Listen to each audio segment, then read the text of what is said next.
السلام عليكم.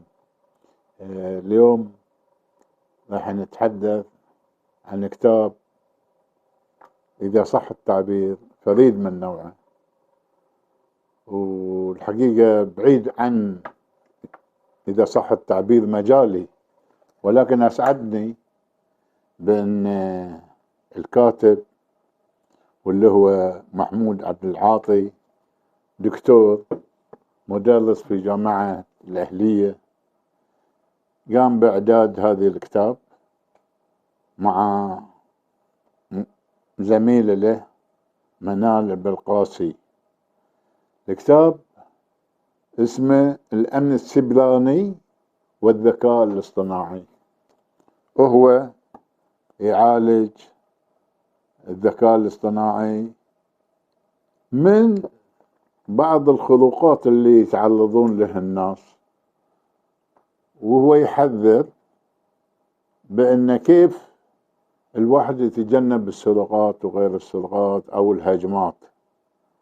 الكتاب حقيقة بعيد مثل ما قلت لكم عن تخصصي، ولكن أي شخص يريد أن يطلع على هذا الكتاب إذا كانت عنده اهتمامات في هذا الجانب، فالكتاب موجود عند الكاتب في الجامعة الأهلية، وأنا متأكد مو رايح يبخل أنه يحصل على نسخة من عنده. الكتاب يقول فيه خلفه الأمن السيبراني والذكاء الاصطناعي هو كتاب مفيد يناسب المبتدئين وطلاب الجامعة. ركزوا، طلاب الجامعات. يقدم الكتاب ملخصا شاملا لموضوع الأمن السيبراني وتطبيقات الذكاء الاصطناعي في هذا المجال المتزايد بأهميته. يشرح الكتاب المفاهيم الأساسية للأمن السيبراني ويسلط الضوء على التهديدات السيبرانية المشتركة وكيفية التصدي لها باستخدام تقنيات الذكاء الاصطناعي.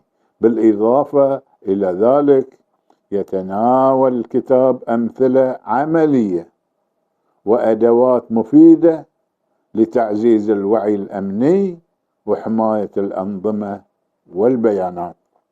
يعد هذا الكتاب مرجعا قيما للأفراد الراغبين في فهم أساسيات الأمن السيبراني واستخدام الذكاء الاصطناعي في هذا السياق. أتمنى للدكتور كل التوفيق، وأشكره على إهدائي لهذا الكتاب، والسلام.